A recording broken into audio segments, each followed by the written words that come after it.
বাংলাতে একটা কথা আছে, বাসনে ভাত না থাকলে ভাষণে পেট ভরে না। ঠিক কিনা বলেন? বাসনে ভাত না থাকলে ভাষণে পেট ভরে না, পেটে খেলে পিঠে সয়। এজন্য আপ্যায়ন করানো, খাওয়ানো এটা এমন একটা টেকনিক, আপনি কাউকে আপ্যায়ন করালে মুহূর্তেই তার মনটা, হৃদয়টা আপনার দিকে ঝুঁকে যাবে। সুবহানাল্লাহ পড়েন।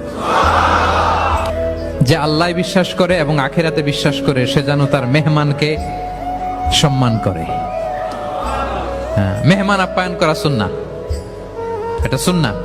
সে যেন মেহমানকে আপ্যায়ন করে, সম্মান করে। অনেকে মেহমান আসলে অখুশি হয়, বাসায় মেহমান আসছে, হায় রে কত ঝামেলা, আমাদের রিজিক নিয়ে টানাটানি। সে ভাবে যে তার রিজিকে ভাগ বসাতে মেহমান আসছে। আসলে না, মেহমান আল্লাহর পক্ষ থেকে মেহমানের রিজিক নিয়ে আপনার কাছে আসছে। সে আসার ফলে আপনাদের রিজিকে বরকত হয়ে গিয়েছে। বাংলাদেশ